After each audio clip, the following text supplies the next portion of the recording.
देखिए, ये तो टीएमसी का इंटरनल मैटर है और टीएमसी हम बन चुकी है टुकड़ों में कांग्रेस।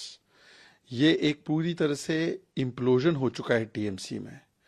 और दूसरों पर दोष डालने से बेहतर होगा कि टीएमसी में ममता बनर्जी और अभिषेक बनर्जी सच का सामना करें। अगर आप भतीजे को, परिवारवाद को पार्टी के ऊपर रखेंगे तो राज्यसभा एमपी भी क्विट करेंगे, विधानसभा में विधायक जो है वो भी ज्यादातर अलग हो गए और लोकसभा में भी यही हाल है। और ये सभी लोग अपने आप को असली टीएमसी बता रहे हैं। तो रियल फाइट बन चुकी है असली टीएमसी वर्सेस नकली टीएमसी। अब आप परिवारवाद को बढ़ावा दो और परिवार को पार्टी के ऊपर रखो और फिर आपकी पार्टी टूट जाए या आपकी असली टीएमसी आपको आइसोलेट कर दे तो किसी और को दोष देने से क्या मिलेगा। यही चीज तो उद्धव सेना के साथ हुई, यही चीज एनसीपी शरद पवार के साथ हुई, यही चीज डीएमके के साथ हुई, आरजेडी के साथ हुई। जिन्होंने भी भरा परिवारवाद का दम, उनके पार्टी का खेला खत्म।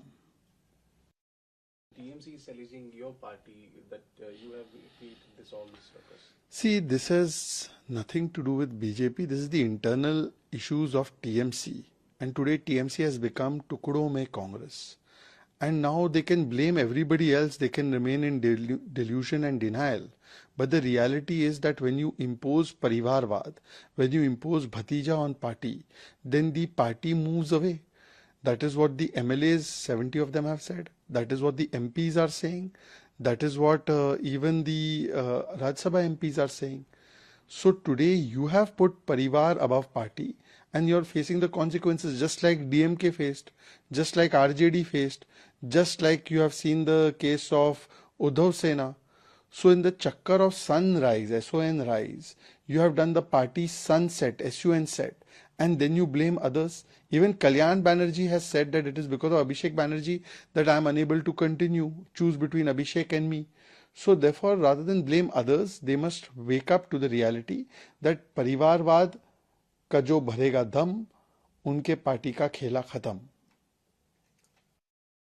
कल्याण बनर्जी ने अल्टीमेटम इशू किया है ममता बनर्जी को, ये कहते हुए कि 45 साल से मैं पार्टी में हूं लेकिन मेरी अभी सुनवाई नहीं हो पा रही है। रिट पिटीशन भी मेरी गैर मौजूदगी में जारी कर दी गई लेकिन मुझसे पूछा नहीं गया, कंसल्ट नहीं।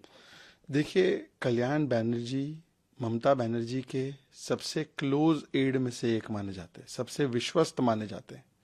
और अगर वो भी बता रहे हैं कि अभिषेक बनर्जी की वजह से पार्टी की ये दुर्गति हुई है, अभिषेक बनर्जी एसी पॉलिटिक्स करते हैं, अभिषेक बनर्जी एरोगेंट है, यही बात तो काकोली घोष ने भी कही, यही बात तो ऋतव्रता भी कह रहे हैं, यही बात तो अनेकों सांसद और विधायक जो टीएमसी छोड़ रहे हैं वो कह रहे हैं।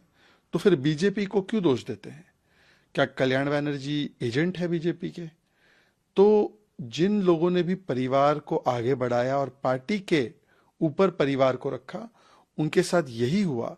और कल्याण बनर्जी का स्टेटमेंट एविडेंस है कि किस प्रकार से ममता बनर्जी स्वयं रिस्पॉन्सिबल है अपनी स्थिति के लिए।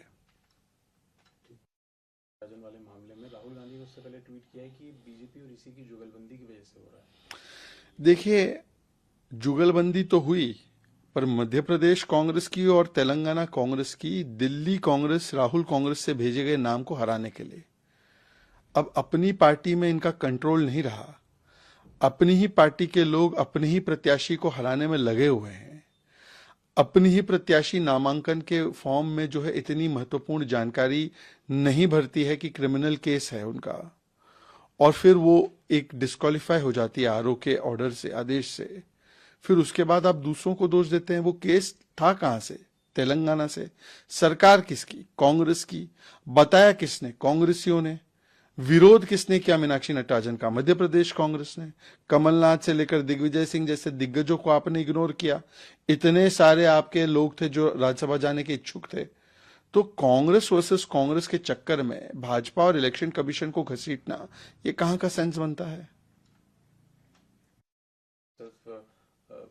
And also youth empowerment ministry also. You see, 3 years of political instability where Shiv Kumar and Siddaramaiah were constantly fighting. We thought that there will be a temporary break that now Shiv Kumar has been made. But ever since Shiv Kumar ji has taken over, almost 4 to 5 wickets have gone from his own ministry. Somebody is resigning saying, I don't want to continue because I don't have Bengaluru Development Authority. Then those who have been given that ministry or portfolio, Mr. Bairegowda saying, I don't have full power. Then third person is saying that I deserve a better portfolio like Mr. Muniappa from SC community. Then Zamir Ahmad is saying that I also deserve to be minister. Now Jarkioli is saying I should be made particular sports minister also. So every day there is a new bawal, a new kalesh in this cabinet. And therefore it is a cabinet not with mission, vision for Karnataka, but only with division. It is only creating more political instability. Meanwhile, people of Karnataka are suffering from civic apathy, from bad roads, from women's security going for a complete toss, from economic problems. And there is nobody to see what is happening in Karnataka. In fact, 39,000 crore scam, garbage ghotala is being done by the Congress people. And it shows that just by changing the pilot, the plane has not changed. The bus has not changed. The bus of instability and corruption in Karnataka by the Congress party, it is continuing on the same track. कि मरवा दिया मोदी ने, इस term के कैसे आप मायने देखते हैं? देखिए, एलओपी का मतलब राहुल गांधी ने बना दिया है लीडर ऑफ प्रोपेगेंडा, पैनिक, और इसीलिए जहां पर भी अवसर मिलता है देश विरोधी बातें करने लग जाते हैं राहुल गांधी। कभी बोलते हैं कि मैं इंडियन स्टेट के खिलाफ लड़ता हूं, कभी वो ऑपरेशन सिंदूर पे झूठ फैलाते हैं, कभी एआई समिट के बारे में अनाप शनाप बोलते हैं, कभी भारत की इकॉनमी डेड है बोलते हैं जब भारत की इकॉनमी 7.7% ग्रोथ करती है, कभी बोलते हैं कि भारत की डेमोक्रेटिक इंस्टीट्यूशंस मर चुकी है, यूएस यूके को इंटरवीन करना चाहिए। तो बीजेपी विरोध में उतरते उतरते भारत के विरोध में, संवैधानिक पदों के विरोध में, संवैधानिक संस्थाओं के विरोध में उतरना ये आम बात बन चुकी है। और इसीलिए यही राहुल गांधी ने कहा लाठी डंडे से मारेंगे मोदी को। अभी उनकी पार्टी ने कहा मोदी की कब्र खुदेगी। 150 से ज्यादा गालियां दी। अब मरवा दिया मोदी ने। इस प्रकार की भाषा का इस्तेमाल वो कर रहे हैं पार्टी की मीटिंग में। ये दिखाता है कि ये मोहब्बत की दुकान नहीं, ये नफरत के भाईजान है।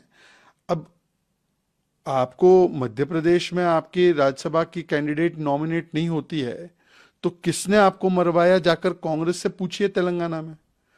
अगर आपके साथी इंडिया अलायंस की मीटिंग में नहीं आते तो जाकर पूछे डीएमके में कि किसने इंडिया अलायंस को मरवाया। अगर टीएमसी के सांसद छोड़कर उनको जा रहे हैं तो उनसे पूछे कि अभिषेक बैनर्जी ने उनको मरवाया। अब अपनी करतूतों के लिए भी देश के प्रधानमंत्री को दोष देना, मुझे लगता है ये दिखाता है कि फ्रस्ट्रेशन लेवल राहुल गांधी का चरम पर है।